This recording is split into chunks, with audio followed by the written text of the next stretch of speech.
welcome back to my film and TV channel. You're all staying safe and well, and we've got a British fantasy television series to look at today that's been on BBC3 here in the UK. You can watch all 6 episodes on iPlayer as well, so there's not a lot of information out there as far as scores are concerned, but yeah, we'll have a quick look, see what I thought. I'm a little bit confused with this one, I'll be absolutely honest with you. I'll look at something called Domino Day. Please, if you're new to the channel, push that subscribe button, push the bell notifications, everything film and TV, of course. Great to have your views on this as well, just to see if I'm being too kind with this, because I do have a feeling I am. I've been sort of sat and sort of thought about it overnight after watching it and writing this review, but yeah, we'll see. So let me know what you think, guys, and of course I will respond or give you a like, and if you give this little vlog a like, it'd be much appreciated. Yes, this follows a young lady, written by Lauren Sequeira for BBC3, and it follows a young lady called Domino, a powerful young witch. Yeah, it involves covens and male witches and female witches, but obviously the main sort of coven is young lady witches. And this poor girl, or confused girl, I think Domino, is haunted by a need to feed on the energy of others. Yeah, there's very much elements of films I've seen many moons ago in this, but it sort of moves on to other sort of structure and other sort of storytelling. But that's the basic story, really. She's obviously trying to deal with this urgency to feed off energy, but of course she doesn't realise just how powerful she is. Starring wise, yeah, a lot of new faces to me. They might not be to you, but Sienna Kelly stars as Domino. You got Mabira Bukiliwa, Poppy Lee Fryer, that's a great name, Alicia Bailey, Molly Harris, Sam Howard Sneed, Purcell Ascot, Christopher Jeffers, Joanna Ariskovich, Maimune Memon, and Chris Hitchen. Yes, I'll say a few unfamiliar faces to me. The location was very familiar though, we'll talk about that in a minute.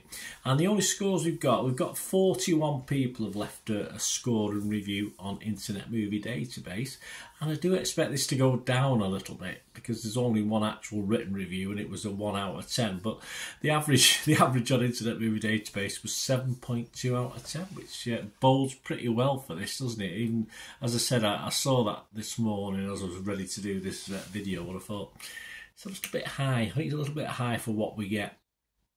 So that brings me to my little thoughts. I did say about location, didn't I? Well, of course, it's set in Manchester. All right, I did. One of the criticisms was it didn't feel very Mancunian. I don't think it's particularly meant to be. I think it's just a generalisation, so I wouldn't worry too much about that. But some, of course, some places and areas I know okay-ish, not places I frequent that much, but certainly knew it was Manchester, that's for sure. And as I said, the story's not exactly original, but it is nice to see a British fantasy effort. Of course, it's dominated by US sort of stuff, this sort of supernatural, this sort of fantasy series. The story itself can get just a little bit repetitive. There's not nearly enough story for me to fill the 6 episodes suitably. But there is a decent cast. I quite like the cast. There's 1 or 2 weaker actors in it. Of course, set in Manchester, a mix of northern actors, and there are obviously all round there is other UK actors as well. It's not basic. It's not just Manchester. So a few different accents, which is fair enough. But yeah, a decent cast in general that kept you sort of involved. I did binge watch this, and I think, as I said, it got a little bit repetitive. I think it's probably better not as a binge watch. I think it's probably better to watch it weekly, or every 3 or 4 days, watch an episode or 2 if you're getting into it. It's not really the greatest binge watch either.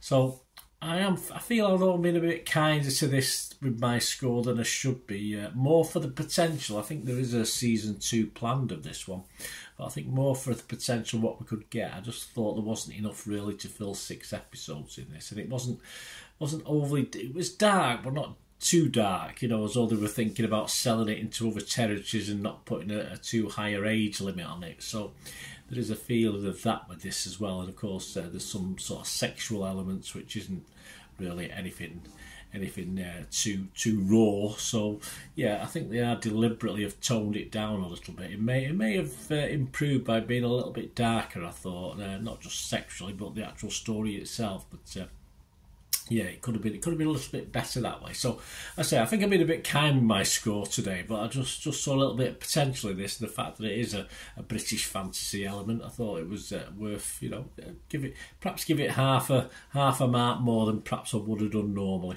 Yes, so if it was Rotten Tomatoes, I'd probably be fresh on it. I'd have to be mixed though on Metacritic, and I'd have to give this a mixed one. I wasn't totally convinced, but as far as watchability, yeah, it was watchable. It was just watchable. I was hovering around 5.5 out of 10, but I will give it my little watchable score of 6 out of 10 because, as I say, it was a reasonable, it's not a surprise, but it was, for a British effort, a little darker supernatural effort, it wasn't too bad at all, so I'll give it a 6 out of 10. Let me know what you think, guys, anyway.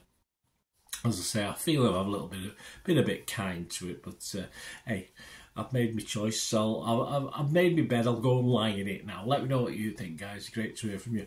So we meet again. Last one thing, don't I? Please stay safe, everyone. Bye for now.